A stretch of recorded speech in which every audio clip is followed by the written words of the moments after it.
Hello world, guess where I've been today? Go on, have a guess. That's right, I've been to the Gadget Show, and to be honest, I'm rather knackered. Good job I got some coffee. Good product placement. Jeremy Money Coster. Yeah, it's gone cold. I've been busy looking at all the things, just about everything, and I've got to say, a little bit disappointed by the large amount of little tiny Bluetooth speakers that you sort of plug onto things and put onto walls, and they turn surfaces into loudspeakers. They sound rubbish and they're not really that good, but everyone seems to be having them, selling them. And the other thing people seem to have lots of are screen wipes. The amount of different screen wipes, all they do is wipe clean screens, and there was hundreds of the things everywhere. Everyone's selling them. There was also a lot of stuff that didn't really seem to do much, but was fun to look at anyway. It's a gadget. It's kind of like this next clip. I assume I can get a black somewhere at the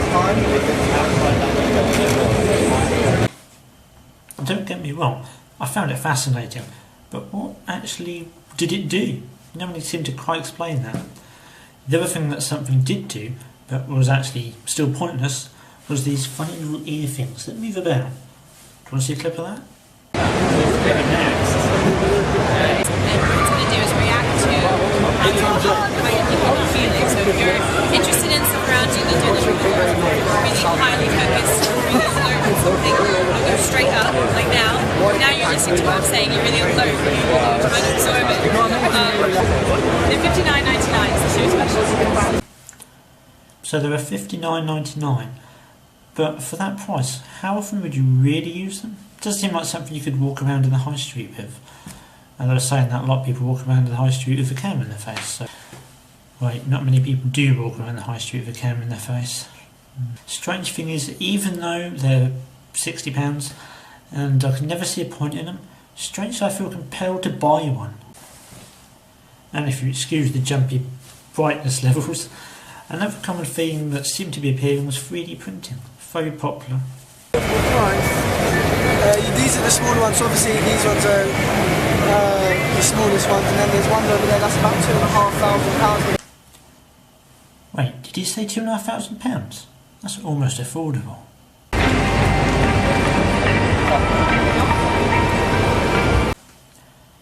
And who wouldn't want to print out a Yoda?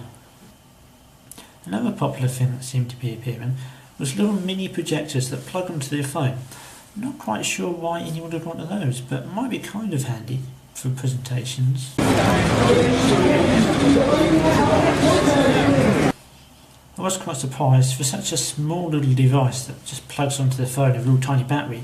They actually produced quite a bright display, and it's kind of difficult to see, but the light was fairly bright and then you could still see it on the screen. So they're getting better, but why would you really need one? Now, I might be giving you the impression I'm only interested in gadgets that are actually useful. Not true at all. There's one gadget that isn't at all useful that I really wanted.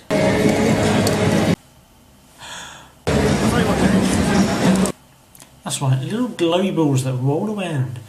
You control them by getting your phone, moving the phone about and sort of tilting, and they sort of roll along. The only problem is, as far as I can tell, they're only compatible with iPhones. Actually, let me just double check that. I stand corrected. There is actually an Android apps for it. 20 apps in total apparently. And that's kind of good. The ball doesn't just roll about. You can actually hold it in your hand and twist it, kind of like a remote and a motion device. And if you go on their website, check out Zombie Rollers. It's a bit gory, but it looks really good.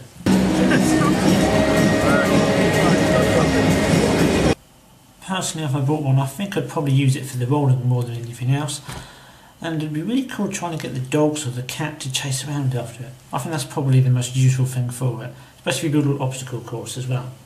And actually, talking of cats, what do you think to this? Wait, just show that again. No, I don't have a cat, but I know they don't really have that big a bum. How does it sit on the thing? Maybe I'm just completely misunderstanding the concept. But I do like the man's laugh at the end of this little next clip. Yeah, certainly one cat genie, and even with a traditional tray would be a good mate to get you started.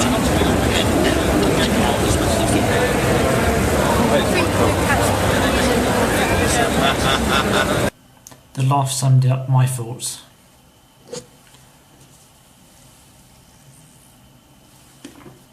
Now, do you have trouble drinking from a can? I don't particularly, but I did find this next item particularly interesting. Say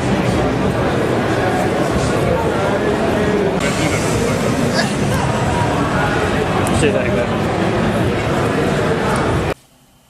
I find myself wondering how easy it'd be to make one out of an old bottle. Just cut the top off and make it yourself. But probably wouldn't work quite as well as what that design does. Although I'd still be worried about drinking it and then the top falling off and drink going everywhere all over you. Nonetheless, still probably one of the most unique items there. And it's one of those things I found myself wanting to buy as well. I particularly like the keenness of the lady doing a demo of making me do recording. She very kindly did a couple of shots for me, as you just saw there. But she was keen for me to point out the following. It's good for keeping wasps out, true, and it apparently keeps the fizz for longer. Now you know. There was one strange but kind of interesting fact. It fits every can but Red Bull cans. Strange. I feel the need to go and look at cans now just to see if a Red Bull top is actually different to the other tops. Can't be that different, surely. And if you like cats, you're going to love this next clip.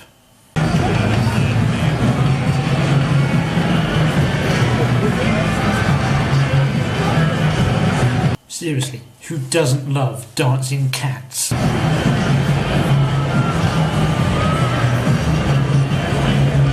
look at the little dog's face!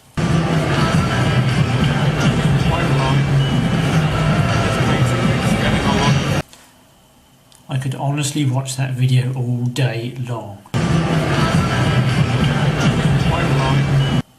Of course, Microsoft were there. And what did I find interesting about the Microsoft display? Yeah, not a lot really. The most interesting bit was when I was talking to the chap doing the Internet Explorer demonstrations, and he said, "What do you do?" And just for a laugh I said, "Do a bit of web design." It was kind of a, "Oh, you probably don't like me then." It was almost like Microsoft themselves are saying they don't like Internet Explorer. Another chap that was really cool to have a talk and a chat with me was this guy. And of course he could only be promoting one thing, the Wii U. I probably should have taken an actual video of me using the Wii U, but I was too busy playing along, playing the games. Great fun. The only thing I did find a bit distracting was although I kind of liked the idea of the two screens, one on the controller, one on your TV, I did kind of get distracted between was I meant to be looking at the screen or was I meant to be looking at the controller. It just got a bit distracting.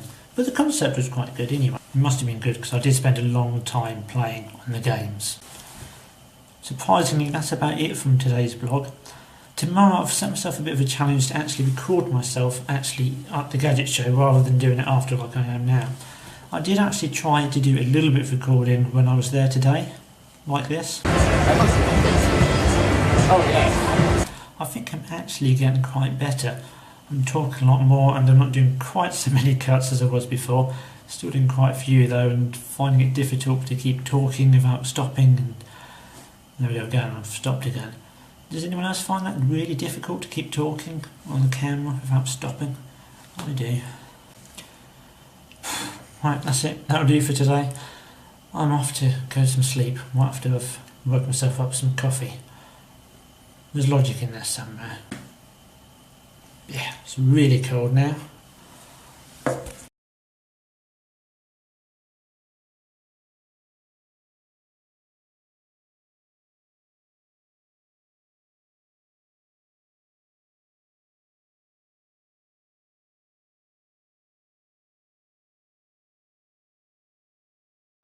Nonetheless, it was still probably the most innovative.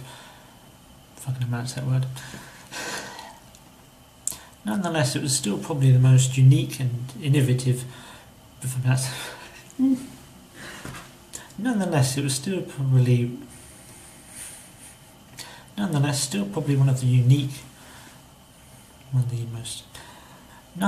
probably one of the most unique items there.